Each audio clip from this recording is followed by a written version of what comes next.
কাছে আনছি, এত কাছে এনেছি, এটা আনছি, মানে ড্রেসটা কাছে আনতে আনতে আনতে এইখানে নিয়ে আসছি। এখন দেখো এটা সবুজ কালারে কেন আসছি, কারণ যত কাছে আনতেছি এটা খারাপ হচ্ছে, প্রথমে চ্যাপ্টা, এবার চ্যাপ্টা, এবার এইরকম, এবার এইরকম, আরো কাছে আনলে একসময় এই রেখাটা মানে এই কার্ভটা আর এই ডিরেক্ট্রিক্সটা একসঙ্গে হয়ে যাবে, মানে এটা স্ট্রেট লাইন হয়ে যাবে। তার মানে এটা স্ট্রেট লাইন, ইয়েস।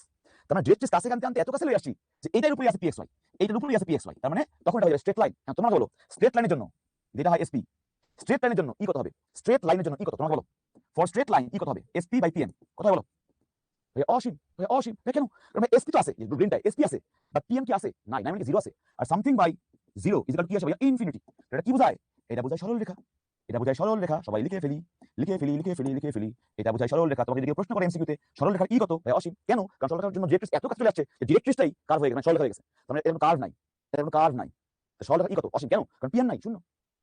এই হচ্ছে, এই হচ্ছে তোমার এক্সেন্ট্রিসিটির ব্যাখ্যা। এর কত, 0 থেকে 1, অতিবৃত্তের কত 1 থেকে বড়, পরাবৃত্তের কত 1, সরলরেখার কত অসীম। এখান থেকে বলতে পারছো ভাই ই এর মান, ই এর মান 0 থেকে আস্তে আস্তে বাড়লে বক্ররেখার বক্রতা হারায়। খেয়াল করে সবাই লেখো এটা, ই এর মান, সবাই লিখে এটা, ই এর মান বাড়লে বক্রতা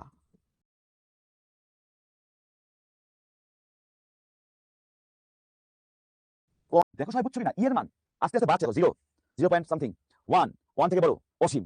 যত বেশি ই এর মানটা বাড়াচ্ছি, ই বাড়তে থাকলে বক্ররেখার বক্রতা কমে এটা স্ট্রেট লাইনে পরিণত হয়ে যায়। আমি এখান থেকে শিখলাম, এখান থেকে আমরা শিখলাম ই, এই যে ই যদি ইনক্রিজ করি, ইনক্রিজ করি, তাহলে বক্ররেখার বক্রতা ডিক্রিজ করবে। ই যদি ইনক্রিজ করি, বক্ররেখার বক্রতা ডিক্রিজ করবে, দ্যাটস ইট, এটা স্ট্রেট লাইনে পরিণত হবে। অর্থাৎ ই হচ্ছে এমন একটা ধর্ম যা আমাকে বোঝায় এটা কোন ধরনের কনিক্স। সরকার দেখো, সরকার হচ্ছে ডিরেক্ট্রিক্সটা অসীম থেকে কাছে আনতেছি আনতেছি আনতেছি, এত কাছে নিয়ে আসছি যে ওই মানে বক্ররেখাটাই সোজা হইতে হইতে সোজা হয়ে গেছে, এবং ওইটাই হয়ে গেছে আমার ডিরেক্ট্রিক্স। তার মানে এই বক্রতাটা আলটিমেটলি স্ট্রেইট হয়ে গেছে, তার মানে ওই ক্ষেত্রে ডিরেক্ট্রিক্স আর ওই বক্রতা একই জায়গায় মিলে গেছে। তাহলে পিটা কোথায় আছে, ওইটার উপরে আছে, শেষ। যা কষ্ট করে বুঝাইলাম, সবাই কি কথা বুঝছো, বুঝলে টেক স্ক্রিনশট এন্ড লেখো এলআইবি, সিমুলেশন করে দেখাবো যে ঘটনা কি ঘটতেছে। এই এটা কিন্তু এটা কিন্তু এটা না দেখেন, এটা আছে। এবার চলো আমরা একটু সিমুলেশন করি, আমরা একটু সিমুলেশন করি, সবাই ফোকাস করো। এলআইবি কি, এলআইবি মানে হচ্ছে লাইফ ইজ বিউটিফুল, এলআইবি মানে হচ্ছে লাইফ ইজ বিউটিফুল। এবার সবাই এটা দেখো, দেখতে পাচ্ছ কি বৃত্ত না, বৃত্ত কি না বৃত্ত, এই বৃত্তের কেন্দ্র কোনটা, এই কেন্দ্রটাই ফোকাস এখানে। ডিরেক্ট্রিক্স কোথায় আছে, অসীমে, okay let's play it, let's play it. সবাই খেয়াল করো, ওয়াও, যত কাছে আনতেছি কাছে আনতেছি কাছে আনতেছি কাছে আনতেছি, আস্তে আস্তে অধিবৃত্ত হয়ে গেছে। আমি আবার দেখাই, সবাই একটু খেয়াল করে দেখে দেখো, এই দেখো প্লে করতেছি, এই দেখো এখন মধ্যে বৃত্ত আছে। এবার দেখো অধিবৃত্ত কেন হয়, এই থামলাম, এটা কি উপবৃত্ত, উপবৃত্তের ক্ষেত্রে খেয়াল করো সবাই, উপবৃত্তের এসপিপিএম কত আসছে, দেখো আছে 0.8, এই যে দ্বিঘাত রেখা, দ্বিঘাত রেখা, এবং দেখো এই যে এসপি, এই যে পিএম, এই এসপি কে পিএম দিয়ে ভাগ করলে এই ঘটনা ঘটে, এবং পি কিন্তু ঘুরে, সবাই খেয়াল করো কি করে, এই দেখো পি কিন্তু এক জায়গা থেকে দেখো এই শেপটা হচ্ছে। এবার দেখো এটা কি হলো ভাই, দ্বিঘাত রেখা আরো ক্লোজ আনলাম, ই এর মানটা হয়ে গেছে 1.62, এবং এটা কিরকম হচ্ছে, খাড়া হচ্ছে, এবং এটা আরো খাড়া হলে কি হয়ে যাবে, আরো খাড়া হয়ে গেলে হয়ে যাবে স্ট্রেট লাইন। তাহলে আমি আবার দেখাই, বৃত্তের জন্য এটাই ঘটনা, ডান, ই এর মান 0। উপবৃত্তের জন্য দ্বিঘাত রেখাটা কাছাকাছি আসছে, এসপি ছোট পিএম বড়, তাহলে ভাগ করে আসবে 0 পয়েন্ট সামথিং, 0 থেকে বড় 1 থেকে ছোট উপবৃত্ত। পরাবৃত্তের জন্য এই দেখো এটা আরো কাছে আসছে, এসপি যা পিএম কা ভাগ করলে আসবে 1, তাহলে এর মান হচ্ছে 1। অধিবৃত্তের জন্য দেখো এটা আরো কাছে আসছে, এটা আরো খারাপ হয়ে গেছে, এসপি বড় পিএম ছোট, তাহলে বড় জিনিসকে ভাগ করলে আসবে 1 এর বেশি, এটা হচ্ছে একটা। এবং এটা কি পেয়ার অফ স্ট্রেট লাইন, তোমাকে বলছিলাম মনে আছে, দুইটা আইসক্রিম এরকম করে লাগাইলে এক জোড়া সরল রেখা পাওয়া যায়, তার মানে কনিক্সের মধ্যে কিন্তু এক জোড়া সরল রেখা লুকায়িত আছে। দ্যাট ইজ ওয়াই তোমাকে বলছি সরল রেখা হচ্ছে কনিক্স, এবং সরল রেখা ই কত অসীম।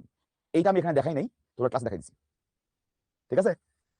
এটা কোন ওয়েবসাইটে তুমি করবা, তোমাকে ক্লাসে তোমাদের গ্রুপে বলে দেওয়া হবে, এটা কোন ওয়েবসাইট থেকে করবা। অসীম, অসীমে পাইছি সরল রেখা, এখন তুই আমার একটু বুঝা সাদাত, অসীমের থেকে কেমনে ই এর মান বাড়ানো যায়, একটা জিনিসের মান নাকি অসীম, সে নাকি তার থেকেও বাড়াইবো, এটা কি সম্ভব দুনিয়াতে, আল্লাহর দুনিয়ায় কোনদিন অসীমের থেকে বাড়ানো পসিবল রে শাহাদাত, না। বুঝতে পারছি, আর আগে প্রশ্ন করছো, মাফ করে দিলাম। আপনি কি ডিউ স্টুডেন্ট, না রে আমি ডিউ স্টুডেন্ট না, আমি বইয়ের স্টুডেন্ট।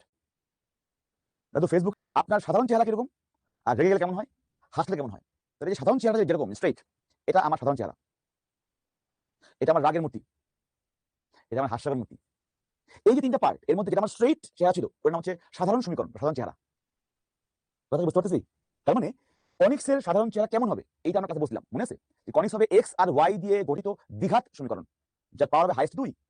তাহলে দ্বিঘাত সমীকরণের মধ্যে কতগুলা পসিবল পদ থাকা পসিবল, দেখো এক্স এর পাওয়ার হতে পারে 2, ওয়াই এর পাওয়ার হতে পারে 2, অথবা এক্স ওয়াই যুক্ত পদ থাকতে পারে, দেখো এক্স এর পাওয়ার 1, ওয়াই এর পাওয়ার 1 যোগ করে 2, অথবা শুধু এক্স থাকতে পারে, শুধু ওয়াই থাকতে পারে, ধ্রুবক পদ থাকতে পারে। আমরা জানি দ্বিঘাত সমীকরণ বা এক্স ওয়াই দিয়ে গঠিত দ্বিঘাত সমীকরণের মধ্যে কি কি থাকতে পারে, এক্স এবং ওয়াই এর পাওয়ারটা ম্যাক্সিমাম হতে পারে, এক্স ওয়াই গুণাকার থাকতে পারে, শুধু এক্স থাকতে পারে, শুধু ওয়াই থাকতে পারে, আর ধ্রুবক পদ থাকতে পারে।